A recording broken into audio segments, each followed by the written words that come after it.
Siapa yang kita dahulukan, orang tua atau istri? Oh, ini nampaknya pertanyaan dari ikatan suami takut istri. Karena beberapa kali dia mengatakan orang tua, kata istrinya, aku gak percaya. Andai kau gendong ayahmu dan ibumu dari Bangka Tengah, kau pergi ke Makkah, kau keliling Ka'bah, kau cium Hajar Aswad, kau naik ke Bukit Sofa, kau pergi ke Bukit Marwah, kau pergi ke Padang Arafah, kau pergi ke Muzdalifah, melontar jumrah di Mina, balik lagi ke Makkah, kau tawaf ifadah, belum tentu dapat menebus sekali teriakannya saat dia lahir ke atas dunia. Maka hai yang masih lajang-lajang, yang jomblo-jombloan sejati belum menikah, kalau nanti kalian menemukan perempuan yang baik, kalian mesti berani berkata kepada dia, oh my dear, my darling, kau akan menjadi a second woman, kau akan menjadi perempuan yang kedua dalam hidupku. Apa? Jadi yang pertama siapa? My mother. Yang pertama adalah ibu. Karena Nabi berkata, man ahaqqun nas bi husni suhbati, siapa orang yang paling layak mendapatkan baktiku? Ummuka. Summaman, siapa lagi? Ummuka. Summaman, siapa lagi? Ummuka. Summaman, siapa lagi? Abuka. Oleh sebab itu, menantu yang baik, dia tidak melarang engkau wahai perempuan untuk berbakti kepada ayah dan ibumu. Papa, mama mau pergi ke rumah sakit, nginap di sana boleh ya? Jangankan kau nginap semalam, sebulan pun kau pergi, karena kau ketemu aku setelah kau dewasa. Adapun makmu, 2 jari tapak kakimu, sejengkal panjangmu, digendongnya engkau. Berapa kali dia tidak jadi tahajud gara-gara engkau? Berapa kali dia tidak jadi sholat duha gara-gara engkau? Pergi kau rawat ibumu di sana, tapi jangan lama-lama, aku takut nanti berpaling ke lain hati. Begitu kalau dapat menantu yang soleh. Makanya ibu-ibu carilah menantu yang soleh-soleh yang ada di dalam masjid ini saat ini. Nih banyak nih yang senyum, yang belum nikah aja. Yang udah anak 3 senyum juga. Boleh. Tabassumika fi wajhi akhika shadaqah. Senyummu ke wajah saudaramu adalah sedekah.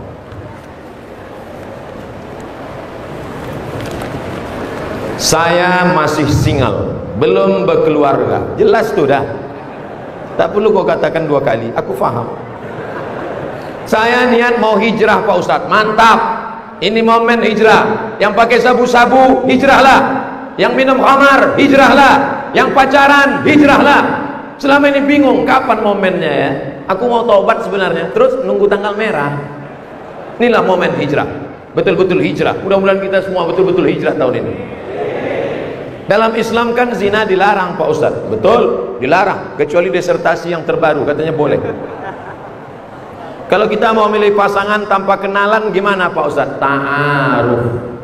Datang ke kiai, ini ketua PCNU ada, datang ke ketua MUI, datang ke Habib, stok mereka banyak. Assalamualaikum kiai. Ya, saya belum nikah Pak Kiai, kelihatan dari tatap matamu. Tolong Kiai kenalkan saya sama yang solihah. Kalau bisa Pak Kiai yang orangnya cantik, jilbabnya panjang, mobilnya mewah, duitnya ada, akhlaknya baik. Ustadz Somad, tolong carikan saya yang punya sifat 4 itu Pak Ustadz. Kaya, cantik, akhlaknya baik, taat beragama. Kalau ada kenapa aku kasih ke kau?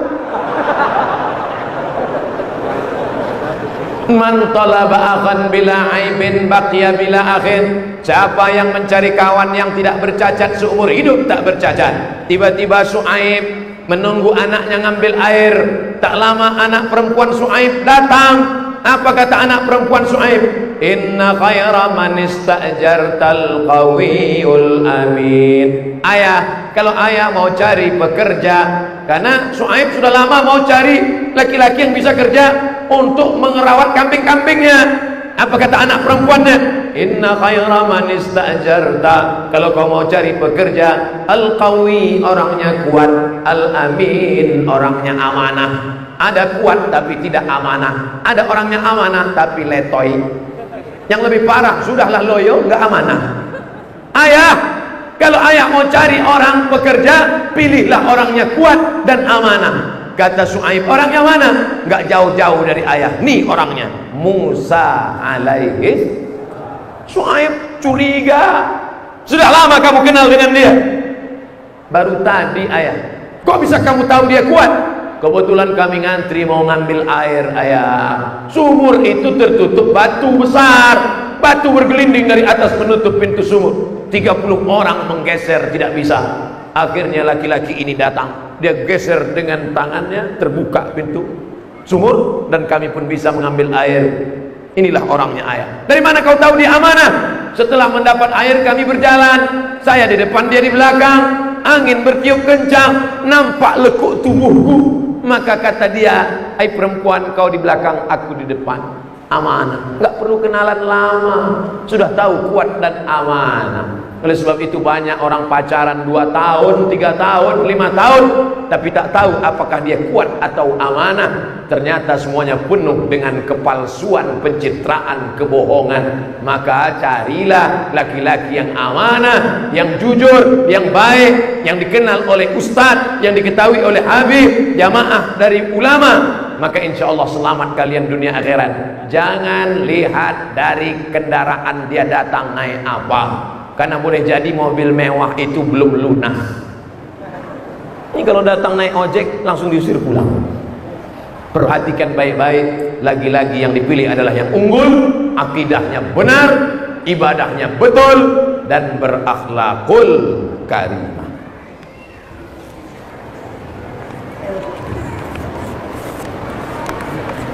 Apa maksud kalimat ini? Man arafa nafsahu faqad arafa rabbahu. Man arafa nafsahu, siapa yang kenal dirinya, arafa rabbahu, maka dia kenal Rabbnya, Allah Tuhannya. Ini bukan hadis Nabi, tapi kalimat ini banyak dalam kitab-kitab tasawuf. Kata Imam As-Sakhawi sezaman dengan Imam As-Suyuti, maknanya siapa yang kenal dirinya hina, taulah dia Allah yang maha mulia. Siapa yang kenal dirinya miskin papa, kenallah dia Allah yang maha kaya. Siapa yang kenal dirinya tak punya apa-apa, kenallah dia Allah penguasa langit dan bumi beserta isinya. Bagaimana cara mengenal Allah? Dengan cara mengkaji sifat 20 tauhid ahlus sunnati wal jamaah, akidah asy'ariyah. Ma'rifatullah awaluddin. Yang awal dalam agama bukan sholat. Awaluddin, perkara agama yang pertama adalah ma'rifatullah, mengenal Allah subhanahu wa ta'ala. Itu kata Imam As-Sakhawi.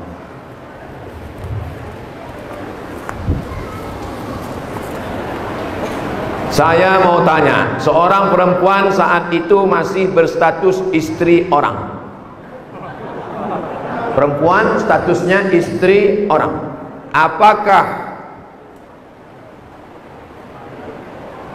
Apakah tindakan saya lakukan salah ketika saya menceraikan suami saya setelah mengetahui bahwa dia seorang LGBT?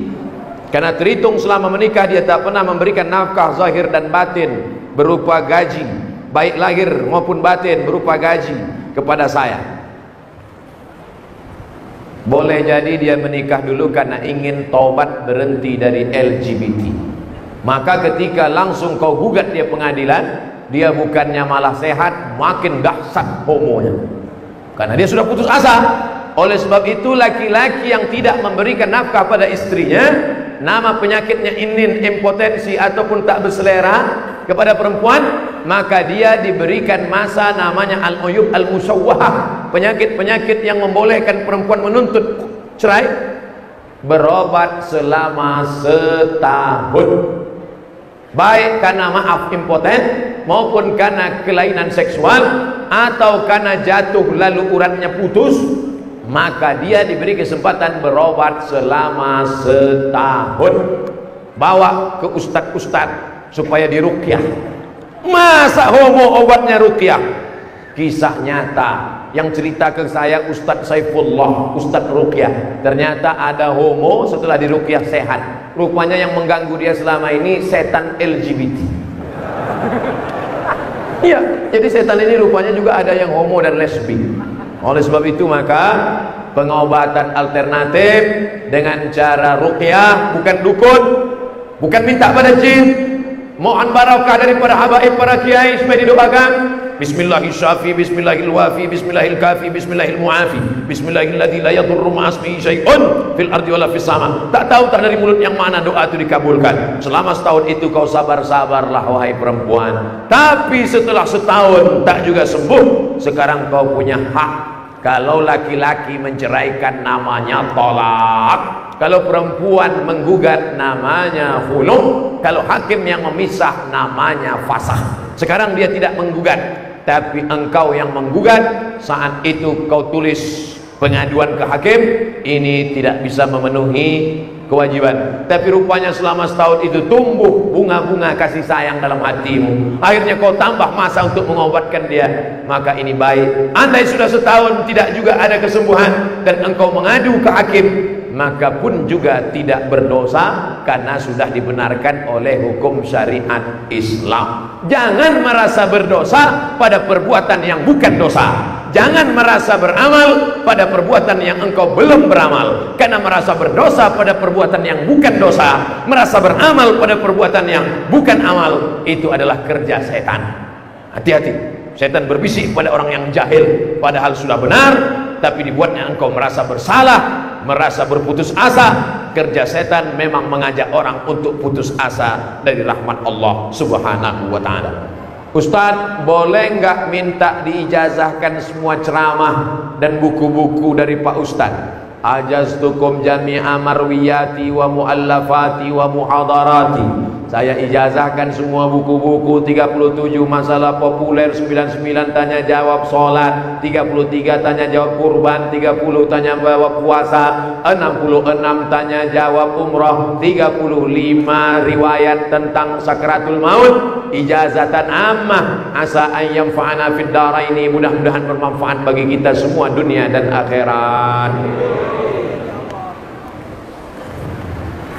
Ini yang paling panjang, entah pertanyaan entah curhat. Di kalangan masyarakat sebelumnya tidak banyak yang kenal saya, tidak banyak yang saya perbuat di masyarakat. Tahun 2019 saya mengikuti pemilihan anggota dewan dan menang, alhamdulillah. Tapi kemenangan saya peroleh dengan cara money politik, menyiram duit. Apakah yang saya peroleh itu haram Pak Ustadz? Satu, la'ana Rasulullah SAW ar-rashi wal murtashi. Rasulullah melaknat orang yang menyogok dan orang yang menerima sogok. Orang yang menjual anggur, kurma, gandum, di luarnya kering, di dalamnya basah, lalu Nabi memasukkan tangannya ke dalam. Mahadha ya sahibat ta'am, hei penjual makanan, ini kenapa di dalam ini basah? Kata yang jual makanan, asabahul matar, kena hujan, basah di dalam kena hujan. Pembeli tidak tahu, maka kututup dengan yang kering di luar. Apa kata Nabi? Man ghasyana falaysa minna. Siapa yang menipu, siapa yang bohong, bukan golongan kami. Kalau sekedar jual makanan saja menipu sekilo 2 kilo bukan golongan Nabi, apalagi sampai menipu orang banyak. Yang ketiga, hasil dari yang haram maka juga haram. Naha Rasulullah SAW an samanil kalbi wa mahril baghi wa ulwanil kahin. Nabi melarang hasil jual beli anjing, hasil prostitusi WTS PSK, hasil dukun, karena yang tiga ini haram. Anjing haram, PSK haram, dukun haram, hasilnya juga haram. Maka yang diperoleh dari yang haram, hasilnya haram, dimakan. Ayyuma lahmin, setiap daging di badan, nabata min aramin, tumbuh dari yang haram, fannaru aulabi, tempatnya api neraka. 4, hasil haram diberangkatkan orang pergi haji umrah, hasil haram dibangunkan ke masjid surau langgar musalla, hasil haram dibelikan beras kasih anak yatim fakir miskin. Innallaha thayyibun, Allah maha suci, la yaqbalu illa thayyiban, Allah tidak menerima kecuali yang suci-suci saja. Anfiqu, berinfaklah, anfiqu, berzakatlah, anfiqu, bersedekahlah, min thayyibat, yang baik-baik, karena yang tak baik tak diterima Allah. Apa kata Imam Abdul Wahab Asy-Sya'rani dalam kitab Tanbihul Mughtarrin? Tanbih, peringatan, mughtarrin, orang-orang yang tertipu dengan harta, tertipu dengan jabatan. Dia sangka baik, padahal sedang mencuci dengan air kencing. Mencuci. Kamu lagi ngapain? Nyuci. Kamu lagi ngapain? Nyuci. Nampaknya bersih, nyuci, tapi sedang mencuci dengan air kencing. Kain yang dicuci dengan air kencing, maka kain itu najis, tak bisa dibawa untuk menghadap Allah Subhanahu wa taala. Yang terakhir, yang kelima, hasil dari yang haram masuk ke mulut lewat lidah. Lidah makan haram, tak mungkin didengar, dikabulkan Allah. Rajulun as'as, ada orang rambutnya kusut, berdegu, naik tangannya ke atas berdoa, ya Rabb, ya Allah. Apa kata Allah Subhanahu wa taala? Doanya tak dikabulkan. Mat'amuhu haram, makanannya haram. Masrabuhu haram, minumannya haram. Malbasuhu haram, pakaiannya haram. Wa ghudhiya bil haram, disuapkan ke mulutnya makanan haram. Mudah-mudahan kita selamat dari yang haram ini insyaallah. Amin ya rabbal alamin. Sallallahu ala Muhammad, sallallahu alaihi wasallam, sallallahu ala Muhammad, sallallahu alaihi wasallam. Ya Nabi salam alaika, ya Rasul salam alaika, ya Habibi salam alaika, salawatullah alaika. Innallaha wa malaikatahu yusalluna 'alan nabi ya ayyuhalladzina amanu sallu 'alaihi wa sallimu taslima. Allahumma salli 'ala sayyidina Muhammad wa 'ala ali Muhammad. Allahumma salli 'ala sayyidina Muhammad wa 'ala ali sayyidina Muhammad. Allahumma salli 'ala sayyidina Muhammad wa 'ala ali sayyidina Muhammad. Allahumma inna natawassalu ilaika bi jahi nabiyyika Muhammad sallallahu alaihi wasallam.